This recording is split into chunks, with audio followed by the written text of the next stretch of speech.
भगवान ने अपना माथा रख दिया, प्रणाम किया।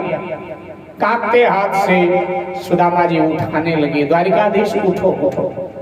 और अब भगवान ने उठकर सुदामा को अपनी बाहों में भर लिया। भले आए, भले लगता है रास्ता भूलकर इधर आ गए आप, आइए आइए। और ले करके आए, अपने सिंहासन पर बिठा दिया। भगवान नीचे बैठ गए। रानियां खड़ी थी, क्या देख रही हो खड़ी खड़ी, व्यवस्था करो जल्दी से, हमारे बड़े प्रिय हैं ये, पानी लाओ, चरण धोना है। सब रानियां व्यवस्था में लग गई और आपस में कानाफूसी कर रही, कौन है ये, इतना आदर। मंत्रिमंडल के लोग, दरबारी लोग सब चर्चा करने लगे, भाई इतना आदर, अपना सिंहासन छोड़ दिया, स्वयं नीचे बैठे हैं, गरीब ब्राह्मण को अपने सिंहासन पर बिठा दिया। व्यवस्था में सब रानियां लगी।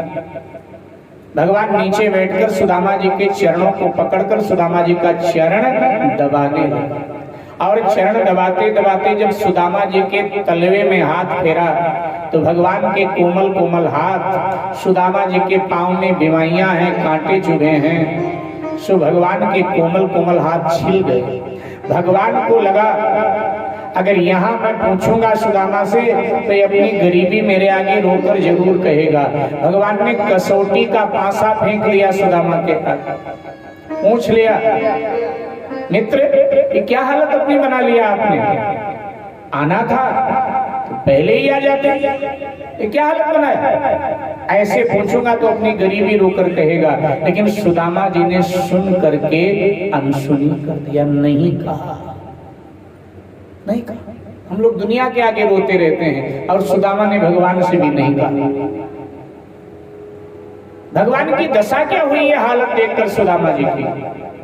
तो ऐसे बेहाल बेवाइन सुबह कंटक जाल लगे पुनि जोए, ऐसे बेहाल बेवाइन सुबह कंटक जाल लगे पुनि जोए। आए महादुख पायो सदा दुख आयो हृदय न कह दिन कोई, आए महादुख पायो सदा दुख आयो हृदय न कह दिन कोई। देखी सुदामा की दीन दशा करुणा करके करुणा नहीं होई, देखी सुदामा की दीन दशा करुणा करके पानी पर आते तो हाथ छुयो नहीं, नैनन के जल सो पग धोए। पानी पर आते तो हाथ छुयो नहीं, नैनन के जल सो पग धोए। पानी पर आते तो हाथ छुयो नहीं, नैनन के जल सो पग धोए। पानी पर आते तो हाथ छुयो नहीं, नैनन के जल सो पग धोए। पानी पर आते तो हाथ छुयो नहीं, नैनन के जल सो पग धोए।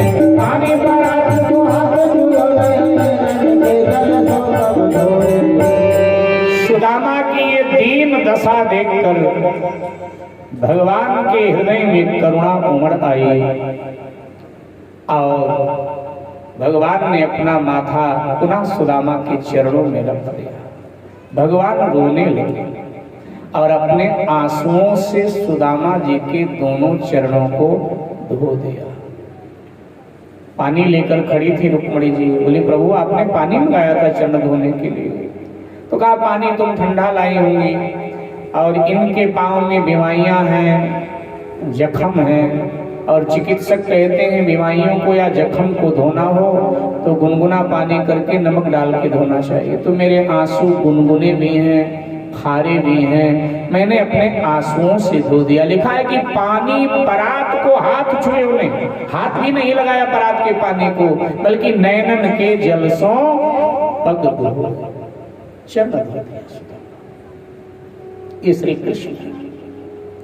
और अब सुदामा के पांव में जो कांटे धंसे हैं उनको नाखूनों से पकड़ पकड़ कर बाहर फेंक रहे हैं, निकाल रहे हैं। एक कांटा बिल्कुल अंदर मांस में धंसा था, नाखूनों के पकड़ में नहीं आता था। भगवान ने जामुंडी से कहा सुई लेके आ। महल में सुई का क्या काम, और अगर सुई हो भी तो सुई जैसी चीज जल्दी मिलती कहाँ है, ढूंढो।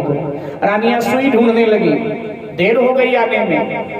सुदामा जी को पीड़ा हो रही है। भगवान ने सुदामा के पांव के तलवे में अपना दांत लगाकर और सुदामा जी के कांटे को खींच करके बाहर फेंक दिया। अभिप्राय यह है जीवात्मा अनेक कंटक लेकर परमात्मा की शरण में जाता है। हमारे आपके जीवन में कितने कांटे हैं, कांटे लेके ही तो शरण में आते हैं भगवान के।